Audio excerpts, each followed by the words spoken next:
The story of the dead people. Ibn Abu Hatim related that Ibn Abbas said that these people mentioned herein were the residents of a village called Dawardan. Ali bin Asim said that they were from Dawardan, a village several miles away from Wasit. In his Tafsir, Waqi bin Jarrah said that Ibn Abbas commented, Alam tara ila alladhina kharaju min diyarihim wa hum ulufun hadar al-maut. Not think of those who went forth from their homes in thousands, fearing death, that they were 4,000 persons who escaped the plague. They said, we should go to a land that is free of death. When they reached a certain area, Allah said to them, Mutu, and they all died. Afterwards, one of the prophets passed by them and supplicated to Allah to resurrect them, and Allah brought them back to life. So Allah stated, Alam tara ila alladhina kharaju min diyarihim wa hum ulufun hadar al-maut. Not think of those who went forth from their homes in the thousands, fearing death.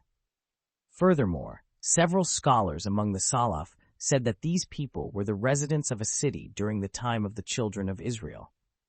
The weather in their land did not suit them, and an epidemic broke out. They fled their land, fearing death, and took refuge in the wilderness. They later arrived at a fertile valley, and they filled what is between its two sides.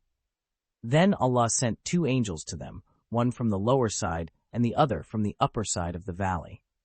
The angels screamed once, and all the people died instantly, just as the death of one man. They were later moved to a different place, where walls and graves were built around them.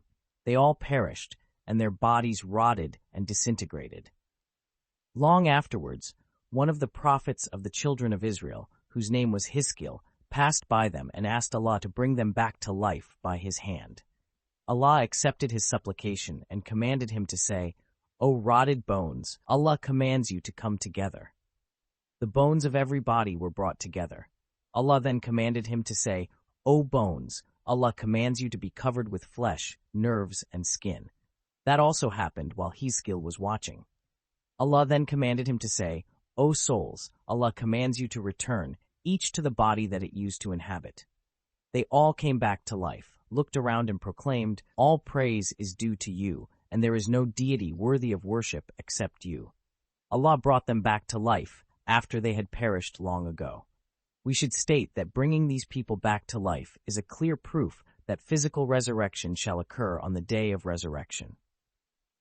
This is why Allah said, Inna Allaha ladhu fadlin ala nas, meaning, in that he shows them his great signs, sound proofs, and clear evidences. Yet, وَلَكِنَّ أَكْثَرَ النَّاسِ لَا يَشْكُرُونَ, as they do not thank Allah for what he has given them within their worldly life and religious affairs. The story of the dead people also indicates that no caution can ever avert destiny, and that there is no refuge from Allah, but to Allah himself. These people departed from their land, fleeing the epidemic, and seeking to enjoy a long life. What they earned was the opposite of what they sought, as death came quickly and instantaneously and seized them all. There is an authentic hadith that Imam Ahmad reported that Abdullah bin Abbas said that Umar bin al-Khattab once went to Ash-Sham. When he reached the area of Sarg, he was met by the commanders of the army, Abu Ubaidah bin Jarrah and his companions. They told him that the plague had broken out in Ash-Sham.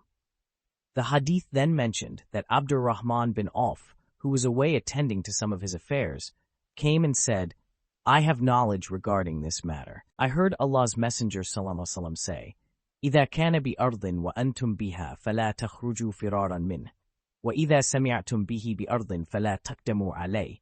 Breaks out in a land that you are in, do not leave that land to escape from it. If you hear about it in a land, do not enter it. Umar then thanked Allah and went back. This hadith is also reported in the Sahihain.